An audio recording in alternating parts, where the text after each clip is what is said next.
ये कहानी जेक के बारे में है, जो कि पेंडोरा प्लेनेट का रहने वाला है। ये अपनी फैमिली के साथ बहुत खुश होता है, जिसमें इसकी वाइफ और बच्चे हैं। ये बताता है कि मेरे अपने बच्चों के अलावा मैंने 2 बच्चे भी अडॉप्ट किए हुए हैं, जिनमें एक मेरी ही पुरानी साथी की बेटी है जो उसको पैदा करने के बाद मारी गई, और एक और बच्चा है जो कि इंसानों का ही है, क्योंकि आज से कुछ सालों पहले इंसान इस प्लेनेट पर रहने के लिए आए थे, जहाँ पे मैं अभी रह रहा हूँ। लेकिन जब वो वापस जमीन की तरफ चले गए तो ये बच्चा इधर ही रह गया। तब से ये मेरे साथ ही रहता है। ये सब बच्चे आपस में बहुत खेलते और एक दूसरे का काफी ख्याल भी रखते हैं। जेक अपने सब बच्चों को सब सिखाता है, जैसे कि तीर चलाना, मछली पकड़ना और भी बहुत कुछ। ये सब बड़े छोटे खुश तो होते हैं, लेकिन एक रात जेक और उसकी वाइफ आसमान में चमकता हुआ एक सफेद तारा देखते हैं। तो जैसे ही करीब आता है तो पता चलता है कि ये तो इंसानों की स्पेसशिप है, तो एक बार फिर से इनकी प्यारी दुनिया में रहने के लिए आ रही है। इंसानों की स्पेसशिप से निकलने वाली आग की वजह से जंगल में आग लग जाती है, जिससे बहुत से जानवर मारे जाते हैं और बहुत नुकसान होता है। इसके अंदर से इंसान निकलते हैं जो बड़े बड़े रोबोट्स के अंदर बैठे हुए थे, और इनकी बहुत बड़ी गाड़ियां भी थी जो रास्ते में आने वाली हर चीज को कुचल रही होती हैं। जबकि जेक और उसकी वाइफ के पास इस तबाही को देख के रोने के अलावा कुछ भी नहीं बचता। पता नहीं इंसान कब इंसान बनेंगे। खैर, अब लैब को दिखाया जाता है, जहाँ एक नीले रंग का इंसान जो बिल्कुल जेक और उसकी फैमिली जैसी शक्ल का लग रहा था, वो बेकाबू होकर उठता है और आसपास के लोगों को मारने लगता है। उसको उसके साथी कंट्रोल करते हुए बताते हैं कि आप हमारे कॉलोनल हैं, यानी कर्नल हैं, और आप इंसान ही हैं। हमने आपके मरने के बाद आपको मॉडर्न टेक्नोलॉजी की मदद से ऐसी बॉडी दे दी है जिस वजह से आप इस प्लेनेट में जिंदा रह सकेंगे। आप दिखने में इस प्लेनेट के लोगों जैसे ही लगेंगे, तो आपको फिक्र करने की कोई जरूरत नहीं है। इसी तरह बहुत से इंसानों को ऐसी बॉडी दे दी जाती है, जो कि हम इन कर्नल के आसपास खड़े लोगों में देख भी सकते हैं। दूसरी तरफ जेक और उसके साथी इंसानों को रोकने के लिए उनकी ट्रेन को तबाह कर देते हैं, जिसमें उनके हथियार और खाने का सामान जा रहा था। ये लोग खुद उड़ने वाले क्रिएचर्स पर थे और इंसानों के हेलीकॉप्टर्स को भी तबाह करने के बाद उनका सामान लूट लेते हैं। जब कर्नल को इस होने वाले नुकसान का पता चलता है तो वो जेक को मारने का प्लान करता है, क्योंकि जेक ही है जो नावी लोगों का लीडर है। बेसिकली जेक और उस जैसे दिखने वाले लोगों को नावी कहा जाता है। ये सभी वो लोग हैं जो जंगलों में रहते हैं और इन्हीं ने ट्रेन पर अटैक भी किया था। लेकिन कर्नल की सीनियर ऑफिसर उसको बताती है कि हमने जब भी जेक के जंगल में अपने जहाज भेजे तो उनके उड़ने वाले क्रिएचर्स ने हमेशा उनको तबाह किया। अब तुम ही हमारी उम्मीद हो जो कुछ कर सकते हो। तो कर्नल जंगल में अपने कुछ साथियों के साथ पैदल जाता है, जहाँ पर जेक के बच्चे खेल रहे थे। वो अपनी तरफ इंसानों को आता देखकर अपने फादर को बताते हैं, लेकिन उसी वक्त इंसान उनको पकड़ लेते हैं। कुछ ही देर में जेक की वाइफ वहां पर पहुंचकर एक इंसान के सर से तीर आर पार कर देती है। दोनों में लड़ाई शुरू हो जाती है। जेक की वाइफ अपनी बाकी बच्चों को तो बचा लेती है, लेकिन कर्नल उसके उस बेटे को उठा के अपने साथ ले जाता है जो इंसानी शक्ल वाला बच्चा था, जिसको इन्होंने अडॉप्ट भी किया हुआ था। जेक की वाइफ अपने बच्चे को लेके परेशान ही थी कि जेक कहता है कि हमें इस जंगल को छोड़कर जाना होगा, क्योंकि मैं यहाँ का लीडर हूँ और वो कर्नल मेरे पीछे है। क्योंकि जब पहले इंसान यहाँ आए थे तब मैंने ही कर्नल को मारा था। क्योंकि वो नीले जिस्म या एवाटार में जिंदा होकर दोबारा आया है, तो वो मुझे मारना चाहता है। अगर मैं, तुम और हमारी मुकम्मल फैमिली यहाँ से चली गई तो हम अपने कबीले के बाकी लोगों की जान बचा सकेंगे, क्योंकि हमारा पकड़े जाने वाला बच्चा जल्द ही हमारी लोकेशन बता देगा कि हम कहाँ रहते हैं और इंसान यहाँ तक पहुंच जाएंगे। जेक की वाइफ जाना तो नहीं चाहती, लेकिन आखिरकार मान जाती है। कि दूसरी तरफ इंसान जेक के बच्चे पर जुल्म कर कर उसके घर का पता पूछ रहे होते हैं, लेकिन वो हिम्मत करता है और कुछ भी नहीं बोलता। तभी कर्नल आकर उनको रोकते हैं और कहते हैं कि ये इंसान है, तो इसे हम इंसानों की तरह बात करेंगे। ये उसकी तरफ दोस्ती का हाथ बढ़ाकर बताता है कि मैं तुम्हारा असली फादर हूँ, और आखिरी बार जब मैं दुनिया में आया था तो मैं जानबूझकर तुम्हें यहाँ छोड़ के गया था, क्योंकि मैं साथ तुम्हें लेकर नहीं जाना चाहता था। लेकिन अब मुझे एहसास है और मैं तुम्हें अपने साथ वापस लेकर जाऊंगा। जिस पर वो मासूम बच्चा मान जाता है कि ठीक है, मैं आपको जगह दिखा दूंगा। जबकि दूसरी तरफ जेक और उसकी फैमिली अपनी कबीले को छोड़कर अपने उड़ने वाले क्रिएचर्स पर बैठ के यहाँ से बहुत दूर चले जाते हैं कि कम से कम कहीं रहने को नया ठिकाना मिले और वो वहां पे रह सके।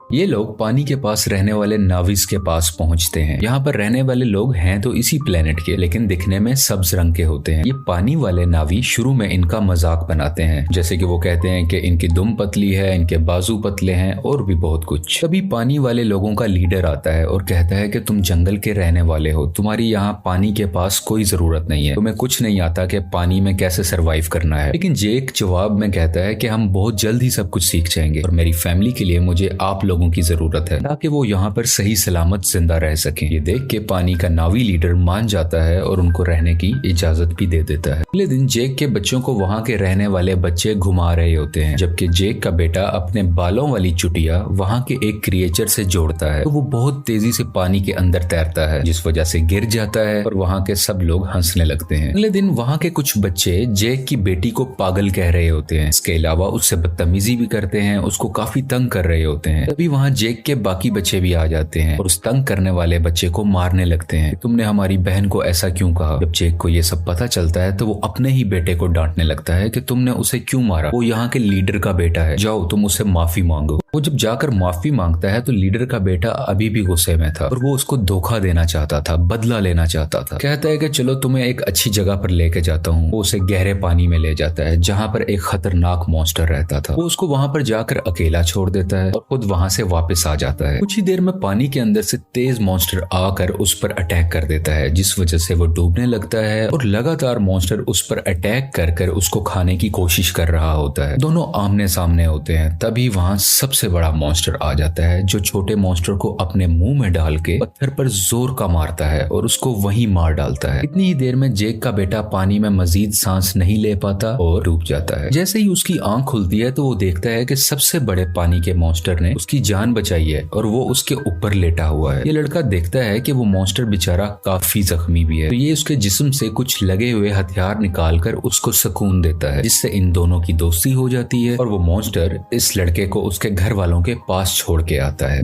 जब सब्ज कबीले वाले नावी लीडर को ये पता चलता है कि उसके अपने बेटे ने ही जानबूझ के हमारे मेहमान को मॉन्स्टर के पास मरने के लिए छोड़ा, तो वो उसको सजा देने लगता है। लेकिन जेक का बेटा कहता है कि आपके बेटे की कोई गलती नहीं है, ये मेरा आइडिया था गहरे पानी में जाने का, मैंने ही कहा था कि हम वहां चलते हैं। इसे देख के लीडर के बेटे को शर्मिंदगी होती है कि इसने मुझे बचा लिया, ना कि मैंने गलत किया था, मैं तो उसको मारना चाहता था। इसी चीज को देखते हुए वो अब दिल से इनका अच्छा दोस्त बन जाता है। जेक का वही बेटा सबको बताता है कि बड़े मॉन्स्टर ने मेरी जान बचाई, पर सब दोस्त उसका मजाक बनाने लगते हैं और कोई भी उसका यकीन नहीं करता। अगले दिन ये दोबारा उसी बड़े मॉन्स्टर के पास जाता है और जाके बहुत ज्यादा एंजॉय करता है। वो दोनों आपस में बहुत खेलते हैं, जबकि कर्नल जेक की तलाश में अब तक फिर रहा था कि तभी उसको इन्फॉर्मेशन मिलती है कि जेक अपनी फैमिली के साथ कहां जा सकता है, लेकिन अभी भी एग्जैक्ट इन्फॉर्मेशन नहीं थी, इसलिए मजीद ढूंढना पड़ रहा था। कर्नल ने वहाँ के उड़ने वाले कुछ क्रिएचर्स पर अपना कंट्रोल भी कर लिया था, जैसे कि वहाँ के रहने वाले लोकल नावी लोग उन क्रिएचर्स को इस्तेमाल किया करते थे। सब इंसान जेक को ढूंढने के लिए निकल पड़ते हैं और एक जजीरे यानी आइलैंड पर पहुंचते हैं, जहाँ के लोग कहते हैं कि हमने कभी नहीं देखा जिसकी तस्वीर तुम हमें दिखा रहे हो। कर्नल को इन सब की बातें झूठ लग रही होती हैं, तो वो इन लोगों के एक क्रिएचर को मरवा डालता है। कर्नल का बेटा उसे समझाता है कि ये लोग कुछ नहीं जानते, ये सिर्फ मछलियां पकड़ते हैं, इन्हें छोड़ दो, ये कुछ नहीं जानते। तो कर्नल भी अपने बच्चे की बात मान लेता है, लेकिन जालिम इंसान फिर भी जाते हुए वहाँ आग लगवा कर उनके रहने की जगह को जलवा देता है। इस तरह और भी जगहों पर जाकर बहुत से मासूम नावी लोगों को मारने लगता है। सबसे बहुत कुछ पूछता है, लेकिन इस वक्त तक उसको जेक का पता नहीं चलता कि वो कहां पर गया।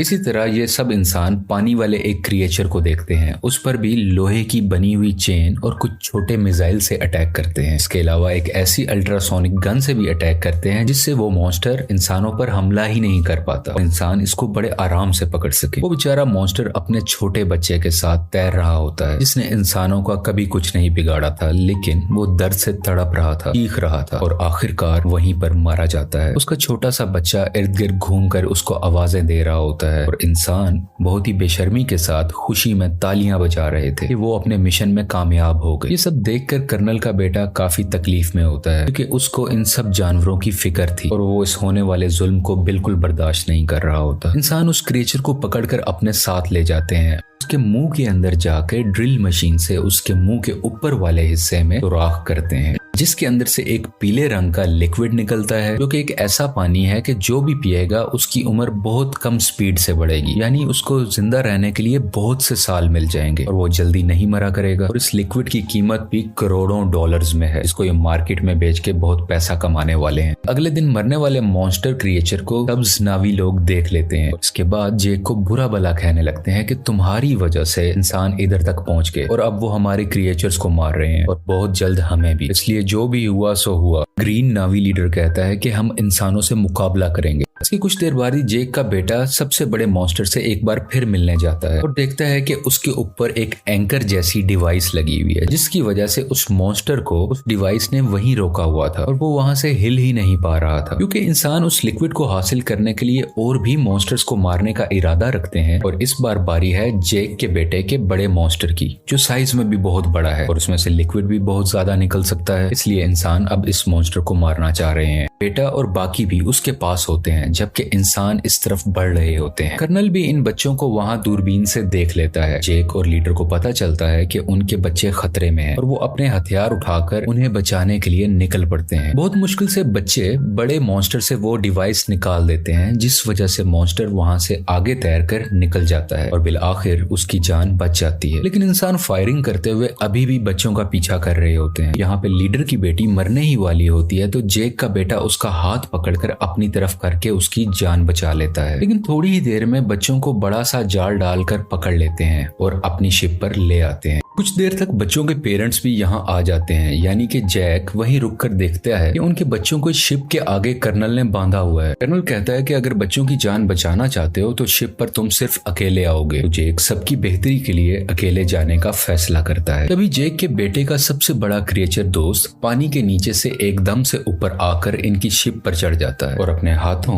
और दुम से वहां खड़े इंसानों को मारने लगता है और हर चीज तबाह कर रहा होता है। ये देख के जेक और लीडर के लोगों को भी मौका मिल जाता है कि वो इंसानों पर हमला कर दें और वो सब लोग शिप की तरफ बढ़ने लगते हैं। इंसानों और इन सब नावी लोगों के दरमियान काफी लड़ाई हो रही होती है। बहुत से इंसान भी मारे जाते हैं और कुछ नावी लोग भी। और वो पानी वाला क्रिएचर इंसानों की एक छोटी शिप के ऊपर से छलांग लगाकर उसको लोहे की रस्सी से इनको दबाकर मार देता है। जेक भी इंसानों का मुकाबला करते हुए बच्चों के पास आके उनको वहां से छुड़वा लेता है। कुछ बच्चे अपने अडॉप्टेड इंसानी भाई को भी ढूंढ लेते हैं और वहां से भागकर अपनी जान बचाते हैं। लेकिन उसी दौरान जेक का एक बेटा मारा जाता है और उसकी माँ ये सब देखकर अपने दिल पर काबू नहीं रख पाती और चिल्ला चिल्ला कर रोने लगती है।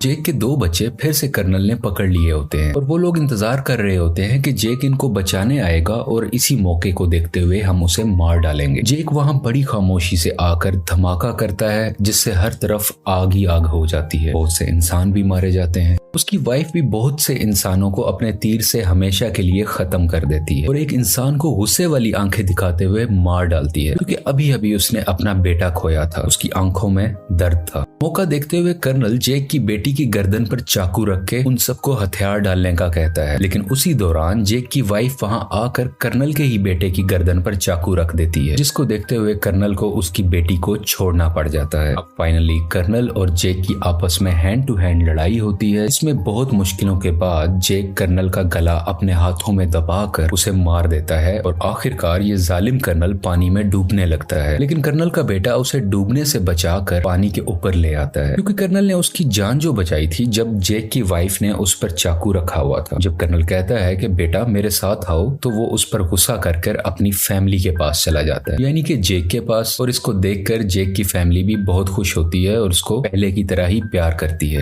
आखिर में जेक अपने मरने वाले बेटे को पानी के अंदर दफना देता है और उस वक्त उसको सब पुराना याद आ रहा था कि मेरा बेटा जो आज मरा है उसको मैंने कैसे अपने हाथों में उठाया था जब वो पैदा हुआ था, और आज अपने ही हाथों से दफन भी कर रहा हूँ। और इस फिल्म की कहानी यहीं पर खत्म हो जाती है।